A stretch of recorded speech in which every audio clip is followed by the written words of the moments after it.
This land gave the world beer, bratwurst, and Beethoven. It also gave the world some of history's darkest chapters, fairy tales and world wars, philosophers and footballers, the printing press and the Volkswagen Beetle. Germany's story is messy, dramatic, and world-shaping.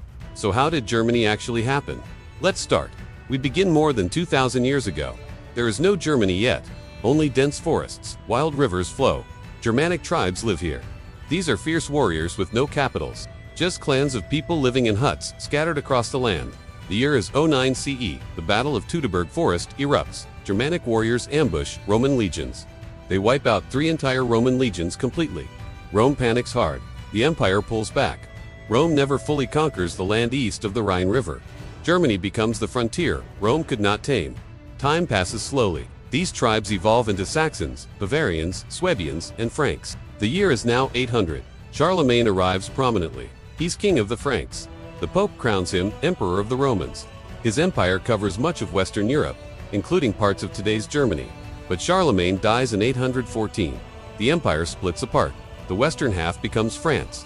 The eastern half begins drifting toward its own German identity. Fast forward now. The year is 962. The Holy Roman Empire is born under Otto I. It sounds impressive initially, but reality differs greatly. It's actually a giant jigsaw puzzle of hundreds of kingdoms, duchies, and bishoprics, all loosely united together. Voltaire later jokes, it is neither holy, nor Roman, nor an empire. For centuries, Germany remains fragmented. But chaos sparks creativity. Cologne Cathedral rises majestically. The Hanseatic League dominates trade routes. Cities like Lübeck and Hamburg grow incredibly rich. Then 1517 arrives. Martin Luther nails his 95 Theses to a church door in Wittenberg. The Protestant Reformation begins immediately. Suddenly, half of Germany is Protestant. The other half stays Catholic. Conflict explodes violently. From 1618 to 1648, the 30 Years' War devastates the land completely. Millions die horribly. Entire towns vanish forever. Peace comes in 1648 with the Treaty of Westphalia. Germany lies in ruins. But 2 powers rise above the rubble. Austria is ruled by the Habsburgs in Vienna. Prussia is a tough little kingdom, centered on Berlin. In 1701, Prussia becomes a kingdom, officially. Through the 1700s, Prussia earns a reputation as Europe's drill sergeant. Under Frederick the Great, its armies smashed larger enemies repeatedly. People joke constantly. Prussia is not a state with an army, but an army with a state. Meanwhile, German culture flourishes. In the 1780s, Immanuel Kant lays out philosophy in Königsberg. Hegel follows him. Nietzsche comes later. In music, Johann Sebastian Bach sets the standard from 1685 to 1750. Beethoven redefines it from 1772. 1827. Wagner blows it up into mythic opera from 1813 to 1883. In 1812, Jacob and Wilhelm Grimm published their fairy tales. German lands may be divided politically, but they dominate Europe's culture completely. The 1800s bring nationalism everywhere. Italy unifies in 1861. Germans start asking an important question: why not us? Enter Otto von Bismarck in 1862. He's the Iron Chancellor. He plays chess with diplomacy and war together. In 1864, Prussia defeats Denmark decisively. In 1866, Austria falls. In 1870 to 1871, France collapses. Each war is carefully staged. Each victory pulls the German states closer together. Finally, January 1871 arrives. In the Hall of Mirrors at Versailles, Kaiser Wilhelm I is crowned emperor. Germany is united finally. For the first time, most German-speaking peoples live under one flag together. Within decades, the new empire becomes an industrial titan, producing coal, steel, and chemicals. Scientists like Einstein revolutionize knowledge. Planck does too. Writers like Thomas Mann flourish.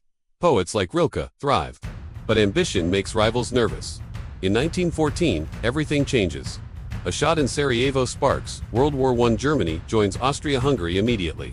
They invade Belgium quickly. They battle France and Russia simultaneously. 4 years of brutal trench warfare follow. In 1918, Germany collapses completely. The Kaiser abdicates power. The monarchy is gone forever. The Weimar Republic is proclaimed. In 1919, the Treaty of Versailles slams Germany hard. It loses Alsace-Lorraine immediately. It loses colonies everywhere.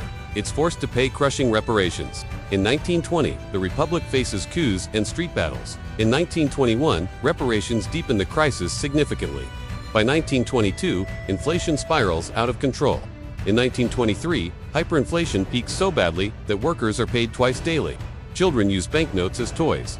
Democracy looks fragile, yet Weimar is also brilliant culturally. The 1920s in Berlin are electric with energy.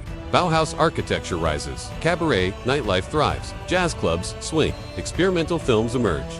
Artists like Kandinsky and Klee create. Directors like Fritz Lang innovate. Germany dazzles the world again. But then, 1929 arrives. The Great Depression destroys jobs and hope everywhere. Extremists rise ominously. In 1933, Adolf Hitler becomes chancellor. Within months, democracy is gone completely. Dictatorship rules everything. Propaganda floods the airwaves constantly. Opponents vanish mysteriously. Jews are persecuted, systematically. By 1939, Hitler invades Poland. World War II begins. Blitzkrieg tanks smash through Europe rapidly. For a while, Germany dominates completely. Paris falls in 1940. Much of Europe falls under Nazi control. But in 1941, Hitler invades the Soviet Union. This is disaster. By 1942, Stalingrad turns the tide dramatically.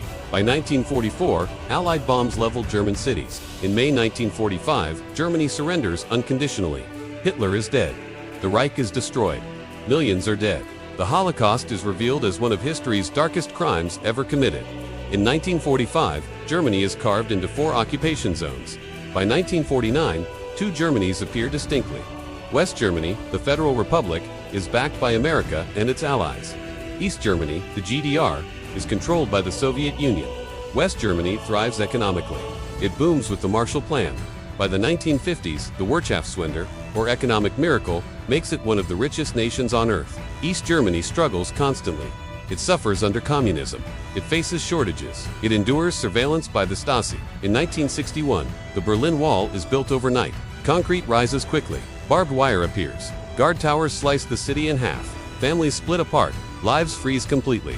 The wall becomes the ultimate Cold War symbol. For nearly 30 years, East and West stare each other down. But in November 1989, everything changes again. Crowds tear down the wall joyfully. By 1990, Germany reunifies completely. Reunited Germany grows into a European powerhouse. Angela Merkel serves as chancellor from 2005 to 2021. She guides the nation through crises repeatedly.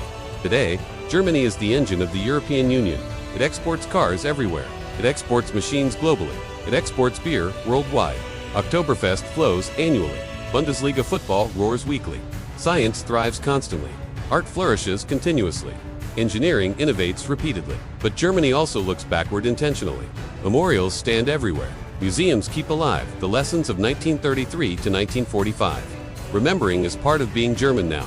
From Charlemagne crowned in 800, to Luther sparking change in 1517, to Bismarck uniting the empire in 1871, to Hitler's rise in 1933, from the wall built in 1961 to falling in 1989, Germany keeps reshaping the world. From fairy tales to philosophy, from tanks to technology, from walls built to walls torn down, that's Germany. That's how Germany happened.